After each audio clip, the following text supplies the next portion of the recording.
Okay, good morning, class. I expect you to pass this exam at sana nakapag-review kayo dahil ang exam nyo ay nag-contain ng 1,000 items. So, I expect you to pass this exam para din naman sa inyo po, guys. So, good luck sa inyo. Get to class.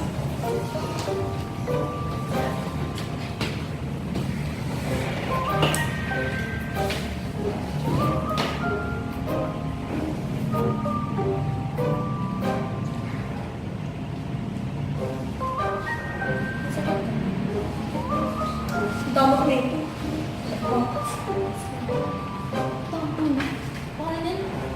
Eric, Mamaya lang siya. Abangan natin. mamaya na.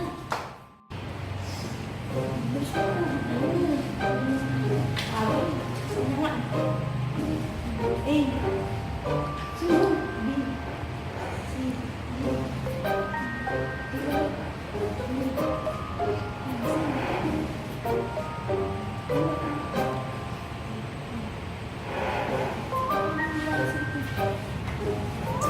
Alam mo, dapat mo. Dapat mo. Kapag-kasama talaga. Okay, class, time is up. Pass your paper. 1, Wala! May pagkagyan mo. 3, Bawal mo pagkagyan masama yun eh. 5, Sa'yo, epay ka. Hindi na nalibigay yung result sa test natin eh. Alam ko, siguro sure ako pasado tayo lahat doon. Siyempre kami din, ikaw ba naman ikaw di ko, hindi papas eh. Diba? Okay, good morning, class. Nasa akin na result ng exam nyo.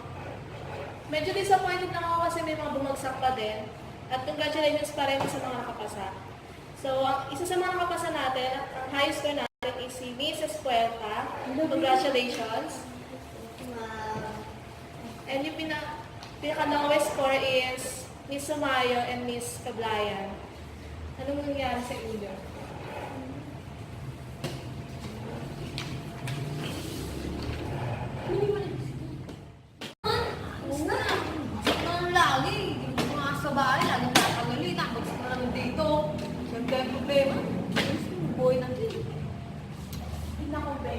Naisip akong paraan dyan. Mamaya, inuman tayo. Yun. Ano tama na? Ay, na. Sama na itong mga barkada. Mamaya gabi naman. Yung sa kanto. Yung tayo. Teka. Alam niyo kung ako sa inyo, kaysa pumunta kayo sa inuman, sumama na lang kayo sa church namin. 90 Answer Fellowship ang kaya ng church namin. Marami kayong matututunan doon. Tara, sama na kayo. Church. Look, para saan? Bubang gym. Yung mga kakanta dyan sa ano. Mga nakamay, tapos mag-aano sila. Alive. Oo. Boring. Inuman na lang pa. Oo, wala problema na. Magulo siopaw. Swertein tayo.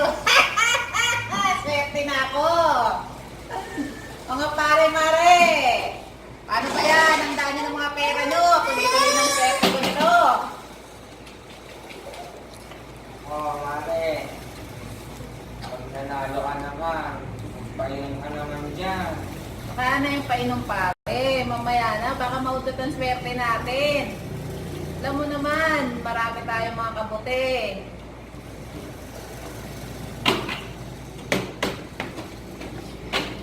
Pampabenas mo na, siopaw. Swerte na naman tayo nito, anak.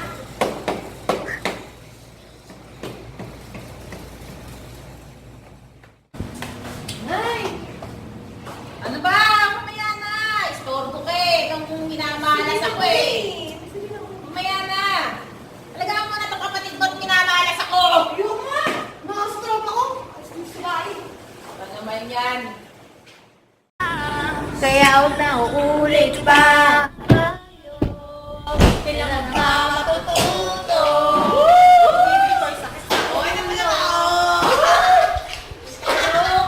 Ikaw naman! Ikaw na yan!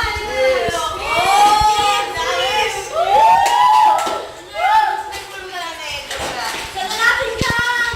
Okay, sabay! Oo nga, bakit? Mami ko lang nang susunod. Pag-uwi ka, papapagalitan ka. Sigaw ka pa. Lahat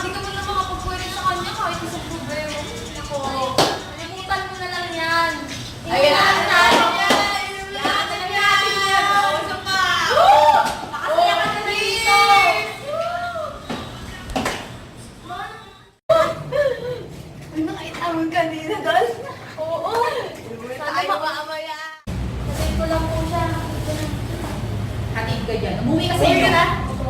Bye-bye. Naulitin. O, ikaw babae. Nakikita mo ba itong test paper mo? Anong ibig sabihin nito? Sabihin mo sa akin. Kasi naman kasalanan mo naman lahat. Huwag mo ka magtataasan ng boses. Kaya tayo iiwan ni Papa kasi dahil sa'yo. Aba, Dali. Ano sinasabi mo sa akin? kaya tayo iiwan ni Tatay dahil sa'yo. Sugalera ka. Pinapabayaan mo ang mga anak mo.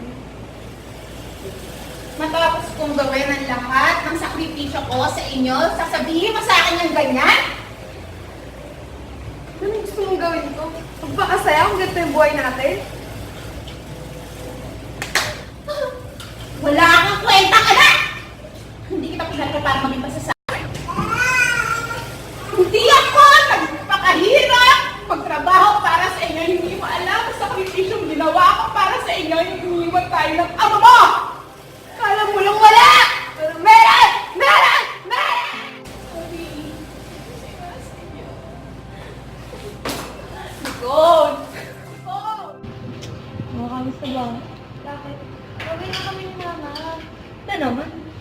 Kasi nga alam mo naman diba bumagsak tayo? Nalaman niya kasi. Pinagala mo. Kami. Kung ako sa'yo, inom na lang namin yun. Iiyaw ka na muna. Ako sa'yo, may mga ganyan.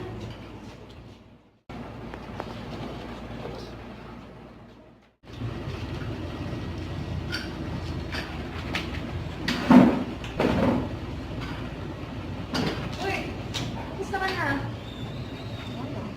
Parang may problema ka. Na? Wala po. Hindi, halata sa itsura mo, may problema ka eh. Wala nga. Ano pa kalamay ako? Pero, ano? Ano may problema talaga ako? Baka Sige. sakaling mabawasan naman kung bakit sinabi. Sige, nandito. Makikinig ako. Kasi, yung mama ko, ako, awit ko yun. Kasi, bagsak ako, tapos, mama ko, sugarol, uwi ko, papagalitan pa ako, sigawan. Kaya, ginagawa ko sa barkada ko na lang nilalabas lahat ng, yung kulang ng attention ba? Ano mo yun? Hirap kasi ng ganito. Parang ganito.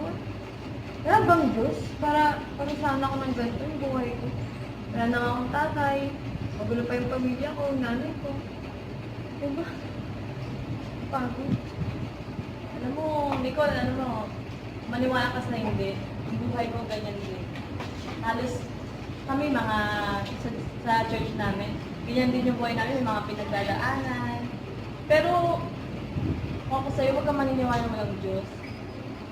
Kasi si Lord, kahit anong mangyari, hindi ka naniiwan, kahit na itakwil mo siya, kahit na ang dami mo na nagawa ko kasalanan, nandiyan pa rin siya para sa'yo. Alam mo, kung attend ka na sa church namin, mababago lahat ng buhay mo. Promise yan, mababago lahat ng buhay mo. Yung lahat ng pangit, magiging maganda yan. Ano yung babasahin akong verse sa'yo? Itong verse na to, talagang pinanghahawakan mo siya kasi malaking natulong niya sa buhay ko.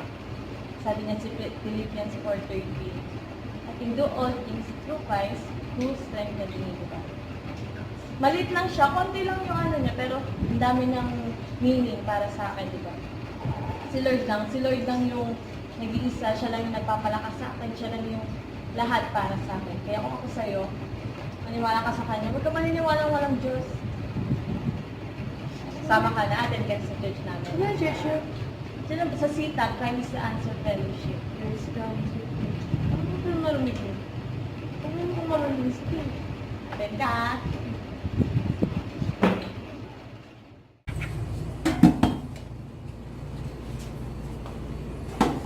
Nay, Ano yan? pwede ba kayo makausap? Inuusap ko siya kaya ang problema ng bata ka. Sugrit ng ano? Ang problema, nagpupunta ang plato dito eh. May sabihin na ako sa'yo. Ano sabihin mo? Basta na. Kaya, Ma, Ano ba yan? so, gusto ko lang humingi ng sorry kasi diba dati makaraan sagot kita. Gamit ako. Lagi mo naman akong sinasagot, may bago ba dun?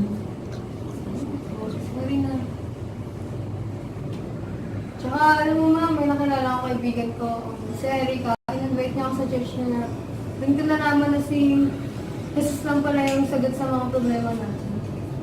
Na upat tayo ganito kasi wala tayong Diyos sa buhay natin. Sila yung kailangan natin para maging mas maayos yung buhay natin.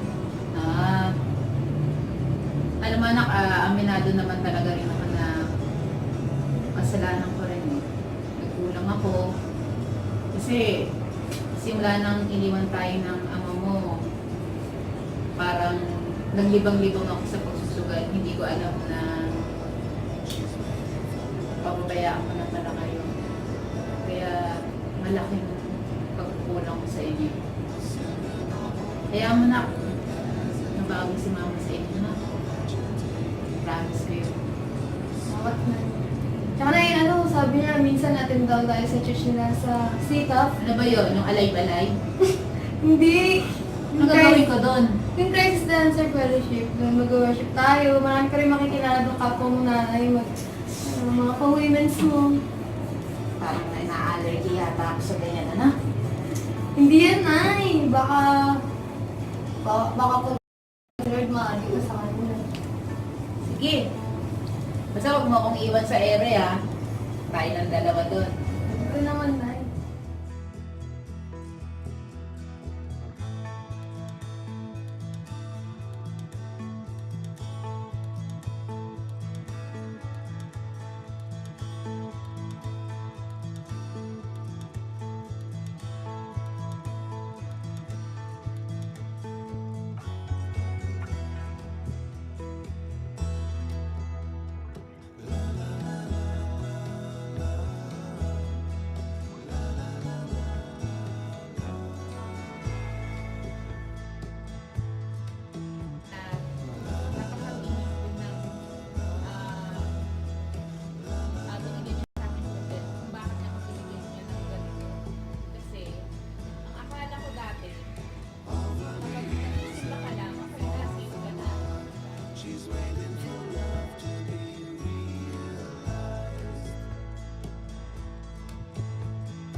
Phone!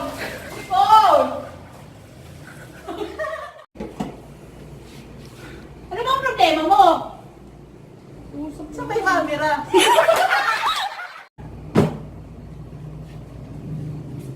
Cut mo. Kumagulo, anak.